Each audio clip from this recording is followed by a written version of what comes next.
Hi welcome back. Sanam വ്ളോഗിൻ്റെ കുഞ്ഞ് വിശേഷം നിങ്ങൾ കാണാം. ഞാൻ നിങ്ങളെ മുമ്പിലേക്ക് വന്നിട്ടുള്ളത് സോയാബീൻ ഫ്രൈ ചെയ്യുന്നത് എങ്ങനെയാണെന്ന് നോക്കാൻ വേണ്ടിയിട്ടാണ്. ഇത് ബീഫ് ഫ്രൈ ചെയ്യുന്ന അതേ ടേസ്റ്റിലാണ് നമ്മൾ സോയാബീൻ ഫ്രൈ ചെയ്തെടുക്കുന്നത്.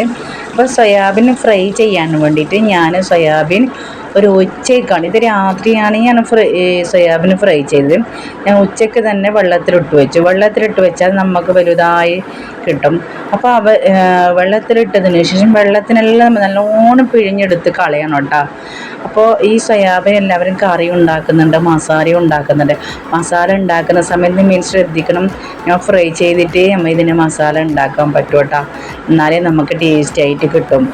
അപ്പോൾ ഞാനിത് ഫുള്ള് പിഴിഞ്ഞിട്ട് എടുത്തതിന് ശേഷം അപ്പോൾ ഞാൻ ഫ്രൈ ചെയ്യാൻ വേണ്ടിയിട്ട് ആവശ്യമായ മുളക് പൊടി, മഞ്ഞൾപ്പൊടി, അതുപോലെ തന്നെ മല്ലിപ്പൊടി, കോൺഫ്ലവർ, പിന്നെ ആവശ്യമായ ഉപ്പും, പിന്നെ നിങ്ങൾക്ക് വേണമെങ്കിൽ ചിക്കൻ മസാലയോ ഗരം മസാലയോ അങ്ങനെ എന്തെങ്കിലും ഇതിലേക്ക് ഇട്ട് കൊടുക്കാം. ചിക്കൻ മസാല ഇട്ട് കൊടുത്താൽ നല്ലൊരു മണം ഉണ്ടാവും ഫ്രൈ ചെയ്യുന്ന സമയത്ത്. അപ്പോൾ ഞാൻ ഇതിന് കവർ ചെയ്യാൻ വേണ്ടിയിട്ടാണ് കോൺഫ്ലവർ ഇട്ട് കൊടുത്തത്. അല്ലെങ്കിൽ നമുക്ക് എണ്ണക്കിടുന്ന സമയത്ത് മസാലകളൊക്കെ എണ്ണയിൽ തന്നെ ഒഴിച്ചു പോകും. അപ്പോൾ കോൺഫ്ലവർ ഇട്ട് കൊടുത്താൽ നമുക്ക് ഇതിലേക്ക് കവറായിട്ട് കിട്ടും. അപ്പോൾ ഇത് നല്ലൊരു ടേസ്റ്റിയാണ് കേട്ടോ. അപ്പോൾ ഇത് ബീഫ് ഫ്രൈ ചെയ്യുന്ന അതേ ടേസ്റ്റിൽ തന്നെ എനിക്ക് കിട്ടിയിട്ടുണ്ട്. അപ്പോൾ നമ്മൾ മസാല ആക്കിയ സമയത്ത് ഇതിലേക്ക് വെള്ളം ഒട്ടും ഒഴിച്ച് കൊടുക്കണ്ട കേട്ടോ.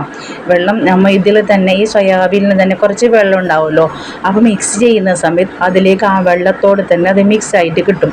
നിങ്ങൾ ശ്രദ്ധിക്കേണ്ട കാര്യം, മസാല മിക്സ് ചെയ്യുന്ന സമയത്ത് ഒട്ടും വെള്ളം ഒഴിക്കാതെയാണ് മിക്സ് ചെയ്യേണ്ടത്. അപ്പോൾ കോൺഫ്ലവർ കൂടി നിങ്ങൾ ചേർക്കണം കേട്ടോ. എന്ന് വെച്ചാൽ ഇതിന് കവറായിട്ട് കിട്ടാൻ വേണ്ടിയിട്ടാണ് കോൺഫ്ലവർ ഇതിലേക്ക് എടുക്കുന്നത്. പിന്നെ നമുക്ക് എണ്ണ ഇടുന്ന സമയത്ത് എന്തായാലും ഇതിൽ വെള്ളം ഉണ്ടാവില്ല. അപ്പോൾ കുറച്ച് കൂടുതൽ എണ്ണ ഫ്രൈ ചെയ്യാൻ വേണ്ടി കുറച്ച് കൂടുതൽ എണ്ണ വേണ്ടി വരുന്നുണ്ട്. അത് ചില കുറച്ച് വെള്ളമുള്ളത് കൊണ്ട് അപ്പോൾ ഒരു വെള്ളം എന്തായാലും ഇതിലുണ്ടാവുന്നുണ്ട്. അപ്പോൾ നമ്മൾ ഫ്രൈ ചെയ്യുമ്പോൾ കുറച്ച് എണ്ണ കുടിക്കുന്നുണ്ട്, എന്നാലും നല്ലൊരു ടേസ്റ്റിയാണ് കേട്ടോ. നിങ്ങളെല്ലാവരും ഇതുപോലെ ഒന്ന് ഉണ്ടാക്കാൻ ശ്രമിക്കാം.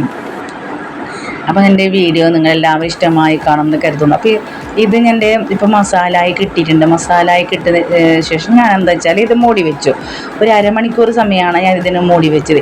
നമ്മൾ എന്തൊരു സംഭവം നമ്മൾ മസാല ആക്കിയതിന് ശേഷം ഫ്രൈ ചെയ്യുന്ന സമയത്ത് ഒരു അരമണിക്കൂർ സമയം മൂടി വെക്കണം.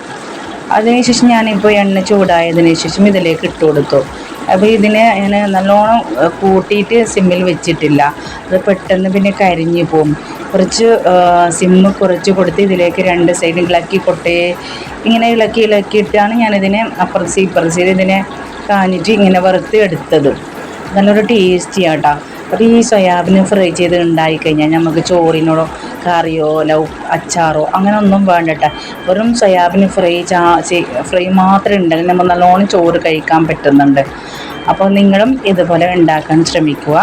അപ്പോൾ എൻ്റെ വീഡിയോ നിങ്ങളെല്ലാവരും ഇഷ്ടമായി കാണുമെന്ന് കരുതുന്നു. അപ്പോൾ എനിക്ക് 2-3 തവണ ഇടാനുണ്ടായിരുന്നു. അപ്പോൾ ഞാൻ ഫ്രൈ ചെയ്യുന്ന സമയത്തൊന്നും അധികം എണ്ണ ഒന്നും ഒഴിക്കാറില്ല, കുറച്ച് എണ്ണ ഒഴിച്ചിട്ടാണ് ഞാൻ ഫ്രൈ ചെയ്യാറ്. അപ്പം നിങ്ങളുടെ നാട്ടിലേക്ക് മഴയുണ്ടോ? ഇവിടെ മഴയാണ്. അങ്ങനത്തെ നിങ്ങളുടെ വിശേഷം നിങ്ങൾക്ക് എല്ലാവർക്കും സുഖമായിരിക്കുമെന്ന് കരുതുന്നു. അപ്പോൾ എൻ്റെ വീഡിയോ നിങ്ങളുടെ മുമ്പ് ഞാൻ ഒരുപാട് വീഡിയോസെല്ലാം ഇട്ടിട്ടുണ്ട്. അപ്പോൾ ആ വീഡിയോസൊക്കെ നിങ്ങൾ സ്കിപ്പ് ചെയ്യാതെ ഒന്ന് കാണുക. അതുപോലെ തന്നെ നമ്മളെന്തെങ്കിലും അഭിപ്രായമുണ്ടെങ്കിൽ താഴെ ഒന്ന് കമൻറ്റ് ബോക്സിൽ ഒന്ന് കൊടുക്കാനും മറക്കല്ലേ. പിന്നെ പ്രത്യേകിച്ച് പറയുന്നത്, നിങ്ങൾ വീഡിയോ കണ്ടതിന് എന്തായാലും ഒന്ന് ലൈക്ക് ചെയ്യാൻ നിങ്ങൾ മറക്കല്ലേ.